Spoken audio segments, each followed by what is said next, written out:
अस्सलाम वालेकुम सर। आपका क्वेश्चन है कि section 14 of juvenile justice system act का जो है लॉजिक क्या है, उसका रैशनल क्या है। देखें, जिस वक्त हम लोगों ने सेक्शन 200 सीआरपीसी गो थ्रू किया था, उसके दौरान मैंने आपको बताया था कि कोर्ट अगर चाहे तो वो सेक्शन 202 सीआरपीसी के तहत किसी भी शख्स से कोई इंक्वायरी करवा सकती है उस मैटर को प्रोब करने के लिए, उसके मुतल्लिक जो है उसकी तय तक पहुंचने के लिए। और बेसिक पर्पस क्या है कि कोर्ट को असिस्ट करने के लिए कि एक्चुअली हुआ क्या, और कोर्ट ताकि किसी नतीजे पर पहुंच सके और उस मामले को आगे लेके चल सके, या उस पर कॉग्निजेंस ले सके, या उसके ऊपर कोई ऑर्डर पास कर सके। और फिर हमने 203 सीआरपीसी भी देखा, जिसके अंदर कोर्ट जो है वो अगर समझती है कि मामला इंक्वायरी के बाद ऐसा नहीं है जिसके ऊपर कॉग्निजेंस ली जाए या उसको प्रोसीड फर्दर किया जाए, तो कोर्ट उसको डिसमिस भी कर सकती है, या फिर 204 के तहत प्रोसेस भी इशू कर सकती है। अब इस कंसेप्ट को समझने के बाद जुवेनाइल जस्टिस सिस्टम एक्ट का अगर आप एज अ होल जायज़ा लें या उसको समझने की कोशिश करें, तो यहाँ पर लेजिस्लेचर इवेड क्या कर रहा है, रेगुलर ट्रेड्स और करेक्टरिस्टिक्स ऑफ द ट्रायल को इवेड करने की कोशिश कर रहा है, अवॉइड करने की कोशिश कर रहा है। मामलात को डाइवर्जन के थ्रू या other than regular trade off trials से वो, या इन्वेस्टिगेशन के अलावा उसको ख़त्म करने की कोशिश की जा रही है। ये भी आप इसको 202 वाली एक इंक्वायरी समझिए, लेकिन स्पेसिफाई कर दिया गया कि ये प्रोबेशन ऑफिसर से ही कोर्ट करवाएगी।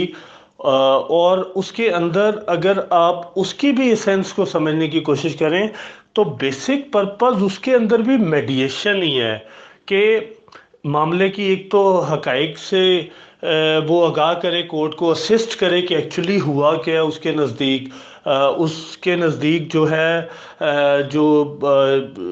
जुवेनाइल है, क्या वाकई ही उसका कोई बैकग्राउंड तो ऐसा नहीं है कि उसका बाप क्रिमिनल है, उसका दादा क्रिमिनल था, किसी को फांसी हुई है, किसी को डकैतियों के अंदर सज़ा हुई है, या वो खुद उसकी कंपनी बहुत बुरी है, हर वक्त वो जो है आवारागर्दियों में मसरूफ़ रहता है और उसके सुधरने के चांस भी नियर फ्यूचर में कम लग रहे हैं, या उसका एक ऐसा एजुकेशनल बैकग्राउंड है कि उस बैकग्राउंड में इस बच्चे ने जो कर दिया वो वाकई एक गलती है, और वो उसको जो है किसी रीज़न की वजह से वो कर बैठा है, अदरवाइज़ उसका ऐसा बैकग्राउंड नहीं है। और फिर उसके अंदर probation officer other than police officer है, जिसका इम्पैक्ट जो है पार्टीज़ के ऊपर डेटरेंट नहीं है। वो जो है एक एमिकेबल शख्स होता है, एक एमिकेबल सा होता है उसका। पुलिस किसी बात को करती है तो उसका एक अपना तरीकाकार होता है करने का, और वो अच्छे भले शख्स को समझ नहीं आती, या अच्छे भले शख्स को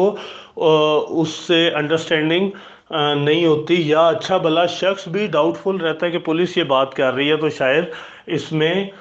जो है उनको उस पर अमल नहीं करना चाहिए। लेकिन ये एक थर्ड फोर्स है, प्रोबेशन ऑफिसर, जो कि एक सिविल सर्वेंट तो है, लेकिन एक सिविल जो है अदर देन यूनिफॉर्म एम्प्लॉई है, उसकी बात शायद लोगों को और ज़्यादा समझ आ जाए और वो एमिकेबल सेटलमेंट की तरफ जाए, कंपाउंड करने की तरफ जाए। और अबव देन ऑल के उसकी जो एक कॉन्फिडेंशियल रिपोर्ट है, जितनी कंप्रीहेंसिव चीज़ें इसके अंदर हैं, तो उसके अंदर कोर्ट उसकी रिपोर्ट से मामले को वाइंड अप करने की तरफ जा रही है, जो कि असिस्टेंस है उसकी जुवेनाइल कोर्ट की टू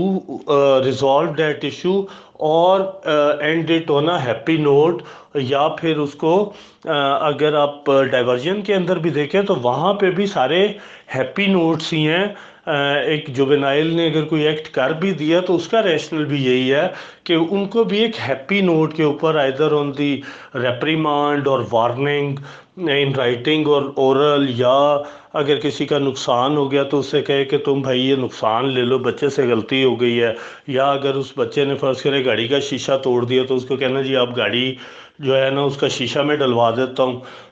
तो उस सूरत में, डाइवर्जन की सूरत में रिजॉल्व करना। तो रेशनल ओवरऑल आप इसका देखें जुवेनाइल जस्टिस सिस्टम एक्ट का, तो वो जुवेनाइल रिलेटेड माइनर और मेजर ऑफेंसेस को एट द स्टार्ट उसको जो है ना ख़त्म करने के लिए कि मामला भी रिजॉल्व हो जाए, कोई एग्रीव्ड भी ना रहे, अगर किसी का नुकसान है तो वो भी पूरा हो जाए, और जुवेनाइल जो है उसको जो है वो ट्रायल से भी ना भुगतना, ट्रायल से भी ना गुजरना पड़े, और उसका जो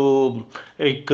उसने एक्ट किया उसकी उसको एक तरह की सज़ा भी मिल जाए। और यही चीज़ जो है आपकी प्रोबेशन ऑफिसर की भी है, कि प्रोबेशन ऑफिसर की भी जितनी ये चीज़ें हैं कम्प्रीहेंसिव इसमें दी गई हैं, उस सारे प्रोसेस से गुजारने का मकसद भी अल्टीमेटली मामले को रेजोल्यूशन की तरफ लेके जाना।